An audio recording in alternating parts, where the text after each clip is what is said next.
Bonjour la famille, j'espère que vous allez tous très bien. Ici Nietzsche le Catalan sur votre écran.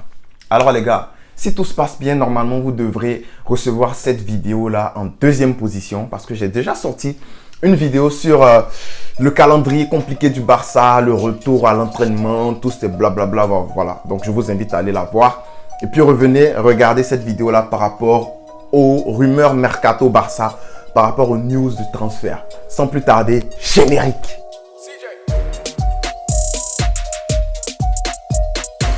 Les amis, selon YouTube, il y a plein de gens qui regardent cette vidéo sans être abonnés à ma chaîne. Donc, je vous invite les gars à vous abonner, vérifier que vous êtes abonnés. Si ce n'est pas encore fait, merci de vous abonner et activer la petite cloche de notification pour être informé à chaque fois que je sors une vidéo ou à chaque fois que je sors 2-3 vidéos par jour. Parce que souvent, ça me prend, je sors plein de vidéos comme ça et puis voilà. Ou même souvent, je fais des lives, je réponds à des questions par-ci par-là. Et si vous n'avez pas activé la cloche de notification, vous ne saurez pas que j'ai lancé un live. Du coup, vérifiez bien que la cloche de notification est activée et on peut commencer. Alors les gars, depuis la semaine dernière, on entendait que Ansu et Pedri devraient prolonger. Bah, c'est déjà fait.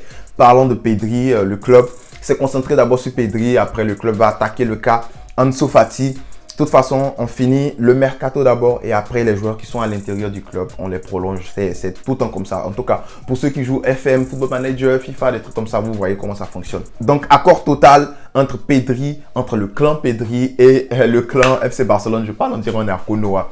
La clause libératoire de Pedri devrait être 1 milliard. Oui, vous avez bien entendu, 1 milliard. Ouf, c'est gros. C'est une clause piège pour faire fuir en fait tous les détraqueurs du Barça, là, tous les Manchester City, les Liverpool qui voulaient. Liverpool, même ils avaient l'œil sur Pedri durant le mercato, là, voilà. C'est 1 milliard. Franchement, c'est trop ça, wesh. C'est une manière de dire Pedri, tu bouges pas, tu appartiens au Barça à vie, je sais pas, mais franchement, c'est mérité. J'espère que le contrat, le salaire du petit sera revu à la hausse parce que franchement, Pedri, il mérite plus de 6 millions d'euros. Voilà, il a déjà prouvé, il a joué plus de 70 matchs l'été dernier et puis il est bien parti pour encore faire plus.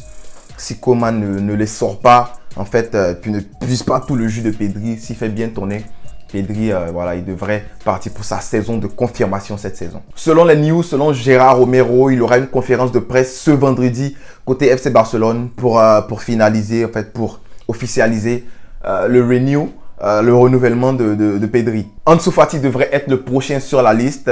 Le Barça est en train de parler avec Jorge Mendes. Il y a des réunions chaque semaine. Le Barça est en train de finaliser le renouvellement de Ansu Fati. Je pense que ça sera un contrat de 3 ans si je ne me trompe pas. 3 ans qu'après ils ont dit. Et puis après, vu que le club va aller mieux financièrement, ils vont plus étirer le contrat. J'espère que ce n'est pas un piège de Jorge Mendes pour que le petit file à Manchester City pour qu'il se fasse de l'argent. J'avais oublié de dire pour Pedri, ça sera 4 ans selon les rumeurs. Une prolongation de 4 ans. Le Barça est aussi sur le dossier Gavi. Le Barça veut le prolonger et lui donner un meilleur salaire, une meilleure clause, une clause encore plus grande pour ne pas qu'il file dans un autre club, pour ne pas qu'un autre club vienne sauter sa clause libératoire et puis voilà, qu'on lui tourne la tête. Mais je pense que lui, il a la tête sur les épaules. Pas comme le petit qui est parti à Leipzig là. Voilà, toi, tu vas prendre des choux tous les jours. Côté mercato, hors Barça, le Barça suit Kessié et Denis Zakaria, le Suisse de Mönchengladbach. Parlant de Denis Zakaria, il a été dit, selon des rumeurs, qu'il a rejeté l'offre de la Roma. Voilà, on va encore faire le coup, ce coup-là à la Roma où on a pris l'une de leurs pépites. Je parle de Malcolm. Voilà, Malcolm, lui, il était pratiquement en train de prendre l'avion et puis le Barça l'a appelé. Le Barça va encore faire ce coup-là à la Roma, si je ne me trompe pas. Denis Zakaria, il aurait rejeté l'offre de la Roma pour atteindre le Barça. Il ne veut que le Barça, selon les rumeurs, il attend le Barça. Du coup, c'est à prendre avec des pincettes. Denis Zakaria, pour ceux qui ne le savent pas, c'est un profil un peu similaire à la Yaya Touré. Non, je ne les compare pas parce que vous êtes comme ça. Quand on dit similaire à X, vous allez dire, ah, il compare. Non, je ne les compare pas du tout. Profil similaire à, ça ne veut pas dire qu'il est comme Yaya Touré. Voilà, profil similaire à Yaya Touré, il fait quoi? 1m91, il est puissant dans les duels aériens. Il progresse beaucoup vers l'avant avec le ballon. Voilà, on pourra faire une étude détaillée sur le joueur, mais j'attends qu'il y ait des confirmations, que tout ça vienne. Bon, voilà. Franck Kessié aussi, la même chose. Son agent a démenti le fait que, voilà, que le Milan lui a proposé un meilleur salaire de 6,5. Il a dit non, on est vraiment loin de ces 6,5 millions d'euros là. J'ai l'impression que Franck Kessié, c'est environ 6 millions d'euros qu'il veut. Est-ce que le Barça pourra le lui donner?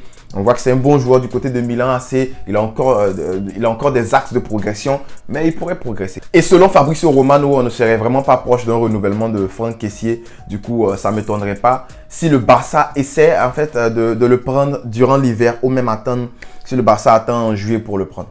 Il y a aussi le cas Paul Pogba, le Barça le suit vraiment de près et ça c'est relayé par plusieurs journalistes. Le Barça suit de près le cas Paul Pogba. Si vous voyez le Barça essayer de recruter en fait gratuitement tous les joueurs qui seront libres en été prochain, c'est normal. C'est parce que on a actuellement un problème financier au Barça. On peut pas venir là et puis essayer de lutter avec d'autres clubs pour arracher des pépites à 80 millions. On n'a pas encore cet argent. Du coup, si on veut que le Barça revienne au bon niveau, il va falloir être sur les bons coups du marché, du mercato en fait cet hiver. Les gars qui sont libres là, si on peut les prendre, si on en a besoin, on les prend et on avance. Et avec cela, on recrute peut-être une star dont on va parler tout à l'heure. Et ça sera bon pour essayer de lutter en fait pour la Champions League, essayer de raccommoder, rapporter petit à petit des joueurs. Selon Sport, le Barça aurait reçu des propositions de financement de plusieurs fonds pour recruter qui? Pour recruter Haaland, Erling Haaland. Donc, il y a des fonds d'investissement qui viennent vers le Barça pour dire, écoutez, on peut vous prêter de l'argent si vous voulez recruter Erling Haaland. Il y a des gens qui sont prêts à ça. Donc, ça veut dire que le Barça a actuellement une crédibilité avec Laporta, avec Alemany et tout. Si le Barça voulait aller vers ce sens-là, il va falloir aussi calculer le taux d'intérêt que ces personnes vont donner et tout et tout. Mais voilà, il y a des gens qui se proposent de prêter de l'argent au Barça pour recruter Haaland. Voilà, ça serait une bonne chose en tout cas si on pourrait avoir Erling Haaland l'été prochain. Côté départ, selon Sport, Newcastle se renseigne sur Lenglet. Donc, ils ont besoin d'un défenseur gaucher, un défenseur axial gaucher. Donc, voilà, ils veulent prendre notre fameux Lenglet. S'il vous plaît, ne le prenez pas, c'est l'un de nos meilleurs joueurs. Ne venez pas nous voler nos pépites. Non, mais franchement, prenez-le si vous le voulez. Prenez-le, on vous donne Sergio Roberto gratuitement. Voilà. Il y a aussi des journalistes de Newcastle qui disent que voilà, Newcastle a envie d'un Coutinho cet hiver. Coutinho pour 30 à 45 millions. Je pense que le Barça serait prêt à le laisser partir parce que franchement, ça ne colle pas dans le système actuellement. On sait que Coutinho, sa valeur intrinsèque, elle est bonne. Sa capacité intrinsèque, elle est bonne. Mais voilà, ça ne marche pas. Il a été blessé, il est plus constant. Plein de choses comme ça, voilà, pour le plus gros transfert du Barça. On se dit direct que c'est une flop. Va falloir essayer de gratter quelques petites miettes sur ce transfert et puis le laisser partir. C'est vraiment subjectif, mais c'est ce que je pense. Et pour finir, la situation de Ousmane Dembélé serait vraiment difficile avec le Barça. Côté renouvellement, le joueur a dit à ses agents qu'il veut continuer au Barça. Il a dit au Barça qu'il voulait continuer au club. Mais le problème, c'est que ses agents essaient de retarder le truc.